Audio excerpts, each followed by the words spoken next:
Yes, welcome back in here to Numbers Don't Lie, of course, powered by Sofascore. Having the conversation about Bayern Munich's attacking threat was fun. Make sure you get involved in the segment, and of course, in the comments, we want to hear from you guys. But the more important question, we now need to have a serious conversation, right? And of course, they say offense is highlights, but defense was championships. And this team right here is, I don't know, they're doing pretty well in terms of Hansi Flick, and domestic treble speaks for itself. Congratulations on that part, but they have expectations on a higher level, and it opens up this conversation, which we know has been one that has been on the timelines for a while. Is this high line broken? Chris Wittyngham, I love the fact that you're in here again to break this down, because I know this one's going to go crazy and the fans are going to be very open and opinionated about this one. So I have to ask you, Barcelona, looking at this high line, is this a problem now looking at Hansi Flick's system? I think so. I think there are issues with personnel. We'll get to those as well. But I think if you just watch them play, you watch their games, every single game, week in, week out, there's 3 or 4 chances where their opposition attackers clean in on goal with defenders chasing, trying to get them back, because there just are too many issues ahead of the defenders in terms of the pressing, in terms of the high line. They're giving away way too many chances for a team of this caliber. I think what's so interesting about this conversation, the offside rule has changed so much fundamentally. We've seen the little revisions here and there, but the foundations have remained the same. And clearly it's been a part of Hansi Flick's system, not just at Barcelona, but throughout a lot of his trajectory in terms of his coaching career. He loves trying to provoke the offside. You can see once again leading across the top 5 teams in Europe. Barcelona at the top of the list once again in showcasing that they want to play this high line, they want to squeeze you into the final third, and of course they want to set an offside trap. But Chris, it started to open up different conversations, because we're seeing teams now create opportunities against them that really shouldn't be in the conversation and creating problems for Barcelona. Yeah, you look at goals conceded, I think it's worth comparing as well. We mentioned the offsides provoked statistic. This year at 49, last year at this same point they were at 75. They were catching teams off guard, which I think is part of this. We talk about all these different things, but part of this is Barcelona don't play in a vacuum. You would think that a lot of coaches in Spain, a lot of coaches around Europe are thinking, how are we going to attack this team? How are we going to attack this high line? And so I think teams are getting caught out a little bit less. There's more second runs to break the offside trap rather than first runs to make the offside trap. And so I think you're seeing a little bit more in terms of expected goals conceded and in terms of goals conceded. In La Liga so far this season, they are 9th in expected goals conceded. Last year they were in 3rd. They scored 102 goals to make up for it, but they're even worse defensively this year than last. I mean, their standards are not just going to be judged in terms of in La Liga. They're going to be judged across the whole of Europe, because these are one of the mainstays in terms of favourites for the Champions League and, of course, what they can do on the European sector. So when you look at it, I want to know now, when we dive into these numbers, especially when you see in these big games, these are the games that Hansi Flick are going to be judged in. And Barcelona seem to be causing themselves a few different types of problems in terms of the goals conceded, the offsides provoked, and, of course, the big chances allowed. I mean, we can have the conversation as much as we want about them dominating teams, the 100 goals they scored last year, but right now, fundamentally, you need to have shutouts. Clean sheets is how you build your foundation, and Hansi Flick's team seems to be struggling from that perspective. Yeah, and I think it's the big games thing that's such a big part of this, because we saw them already play PSG in the Champions League. They lost 2-1 at home, but obviously the game that marred their campaign last year was the semi-final against Inter in the UEFA Champions League semi-final. And the fact that they lost 7-6 on aggregate, they had leads in second half stoppage time of the second leg, and they threw it away. And the questions were, can they go on and win the major European trophies with this high line? And that's when the questions really begun, because 2 goals a game against big teams. You look at some of the other big teams in Europe, they're giving up something like 1.3 goals per game in big games. And so it's just an issue that they have in games of big magnitude where there's enough pace, there's enough quality to play through press in order to get through this Barcelona team, and they're just too exposed. I want to jump on right now and say, I know a lot of people that have been watching CBS Network have been like, wait, aren't you one of Hansi Flick's biggest fans? Fundamentally, you know how I stand. And if a manager has a philosophy, stands on it. And he clearly is someone that wants to stand by his philosophy, because even he's responding to some of those quotes and those conversations around his high line. You can see our idea is to press our opponents. When it's structured, we do it well. But if there's no pressing, the line is too high, and I won't stop playing the high line. I'll only look to improve it. Well, the only problem is, Hansi, when you open up this conversation for everybody, then everybody has an opportunity to critique. And none other than Thierry Henry voiced his opinion with. That eye line is not good enough. I'm very sorry. When you play against good teams, you're going to get exposed, and that's exactly what happened. Tonight. Yes, Paris Saint-Germain saved 2 balls almost on the line. One with Zabarny, and the other one I forgot who it was. They hit the post also, Paris Saint-Germain, but you conceded again a goal like that. Like, it's any run, well-timed run, you go through on goal. Every single time we mentioned it, they don't want to change it, and I understand sometimes coaches can be stubborn with how they go with the game, but it can be costly in big games. Oh, I like it. It can be costly in big games. That's the biggest line I took from that. Because Chris Wittyngham, is it now becoming a problem when teams are adapting and adjusting to this high line and knowing what to do to make sure they can score against Barcelona? Yeah, but I think it's also great that we played that clip after that PSG game in the Champions League, because if you look at the goals that were scored in that game, it's defenders halfway into the opposition half going to press, and they don't get there. And that's the biggest problem that they're having right now, is that the pressure, you know what, if you believe in the tactic, okay, fine. And what he's saying, let's do it better. But doing it better means you got to win the ball high up the pitch consistently. It requires a lot of energy, a lot of effort, and a lot of running. And if you don't do it, that's when the exposure happens. So I think that's the big worry, is that in these big games, if you don't get there, the best teams are going to punish you. Well, you know, we're always going to highlight the big games, and there's no other big game in terms of in the Barcelona circle and the calendar than the El Clásico. So this is a good comparison site, right? We can turn around and talk about the positives, first of all, the 4-0 demolition in terms of what they did to Real Madrid, and it was a clean sweep last year in terms of their performances.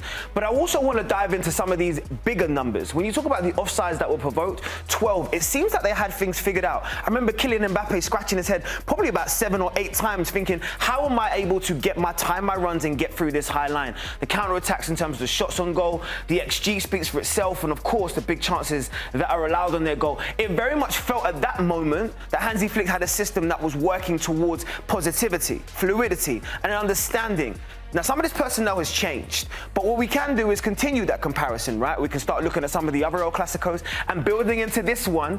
Do you feel like Kylian Mbappe, more importantly, has understood what it takes to unlock this Barcelona defense? Yes, I think he's starting to get there. Now, we're comparing the first and the second meeting of last year. And the first one, you mentioned it, 7 or 8 times. It was 8 times that he was caught offside in that first El Clásico last season. Didn't score a goal. This is at a point in time when Mbappe was really struggling. But if you move, this is in the Super Cup final. Ultimately a game that Real Madrid still lost, but he gets a goal. He's not getting caught offside as many times. His Sofascore rating is 8.4, so he did his bit. The rest of the team didn't really do theirs. So Mbappe, I think, is starting to figure it out. And I think in some ways it is a team game here, because I think part of breaking this offside trap is about second man runs. So Mbappe might be the first runner, but if the second man can get in behind and time is run well, there's going to be space, and then Mbappe can go and get involved. So I think the key for him is to not get offside, caught offside by this trap. But again, you look at the 2 meetings, 4-0 in La Liga, and Barcelona still won the Super Cup 5-2, but there is still, I mean, you see. Where's the gap?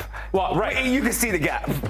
Right That's here. that area. And who likes to play in that gap? None other than Kylian Mbappe. Yes, that's indeed. his area. So when you start really breaking it down, okay, Real Madrid fans are still going to hold themselves to a standard of excellence, because losing El Clásico 4-0 is never going to be one that you're going to accept. And then when you move over here, you start thinking to yourself, okay, we're losing 5-2. We're getting a little bit closer in terms of what's required in these type of situations. But I'm a little bit concerned when I see this gap, because knowing Kylian Mbappe, even without a heat map, I know this is his action area. Yeah. This area right here is where he thrives. So I want to know to you, Witty, are you looking to see adjustments? My favorite word in sport. Are you looking to see adjustments from Kylian Mbappe, knowing the big game on the weekend? Not even just Kylian Mbappe, the whole Real Madrid team and coaching staff, now led by Xabi Alonso, who are playing the game a much different way this year than last. I think the contrast in styles will be incredibly interesting, but Mbappe is the one who's leading the way, who's starting to wear that Real Madrid shirt and feel comfortable in it now, because he's no longer the newbie. He's the player that is actually going to be stuck in it and their star for a long time. So I think Real have to turn this around. 4 defeats in El Clásicos last year, nowhere near good enough. So we need to see more from Mbappe. We need to see more from Real. I like it overall. I like in the way that this is building up in terms of looking at it. But the highlight from last year naturally was that second leg against Inter Milan. We had something interesting, and I'll bring you into one of our production meetings. There's no way that you should be leading as Barcelona going into stoppage time and lose any game of football, especially when you're dominating the way you were. But I feel like this game has now become a trigger for every other team this season who have used this as a blueprint. This is how you're going to beat a Barcelona team, by sitting in and knowing when to spring your counter-attacks. This feels like it unlocks something, because yes, the offsides provoked, they were high. That's Hansi Flick's positives. The counter-attacks, they were also low. That's also another positive. But the XG in terms of conceded is where you now start to raise a few eyebrows and the big chances allowed. And if you find a clinical team like Inter Milan who know what to do in the final third, you could find yourself in a serious situation where you're losing the big games. And all of a sudden, that narrative about all the positivity, the 100 goals, the way that you dominate teams, and of course, the narrative around arguably the best player in world football in Lamine Yamal, now becomes, do you know how to defend? Are you able to defend, and are you able to see teams out in big games? Do you feel like this is the blueprint that teams are using, especially looking at the way that they're counter-attacking that third-man runner you talk about? No question. No question. I think this is a big part of how teams are approaching Barcelona now. There's a lot of tape. There are a lot of teams that have had success. I actually think another team that laid some foundation, not a big team, Rayo Vallecano, in the second match of the season in La Liga, they created a number of chances. They had those second and third man runs to break the offside trap, and a lot of teams are copying their tactics. But I think another key, and we see it as well in this Inter game, is personnel. Some of the issues that they have in terms of players lost. Let's talk about that a little bit, because Iñigo Martínez, I think, is talked about a lot, not necessarily just in terms of what he delivers, but almost as an avatar for experienced organizational defender. Do you have the communication abilities in order to keep the team in its high line, in its structure? Because right now this is a team that looks like it doesn't have structure. You compare the stats from this year to last year with Iñigo versus without, not a massive difference statistically. I think the biggest one would be the counterattack shots allowed per game. But I think in the overall, it's highlighting the big issue at Barcelona. Yes, their academy is brilliant, they produce players, but they can't reinforce this squad because they don't have the financial means to do so. They have not had the financial means to do so for a long time, so you got to find the answers within. And I think Kubarsi has become a very good player. He's still a teenager though, he's still very young. He needs an experienced player next to him, and who do they have? They have Ronald Araujo. I think he's a decent player, but not ultimately an organizer like Iñigo Martínez is. They have Andreas Christensen, they have Eric Garcia. They have players that I just don't think are good enough to be the main men in a back four. And so you look at, again, first games of the season this year versus last, more in terms of goals conceded, more in terms of XG conceded, fewer offsides, and more big chances allowed. Oh, no. There's a personnel problem here. There's a personnel problem here. I'm going to make you have to defend your point now, Witty, because when I looked at that stat, what I did see was, yes, you're right, the leadership, especially when you're talking about counterattacks, that's all vocal, that's all leadership, that's all structure. But when we saw those two stats way up side by side with Martinez and without Martinez, there wasn't that much difference apart from big chances allowed. So is it a personnel in terms of in the squad? Do they need to accept more responsibility? Maybe.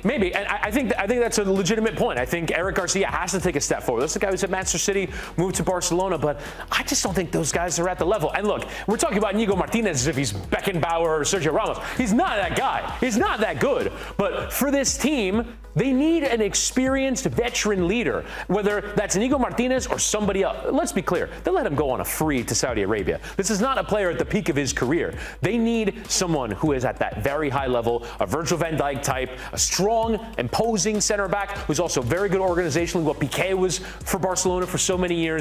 They need a modern profile of that. They don't have it in their squad, and I think that's the reason why they're so disorganized game after game.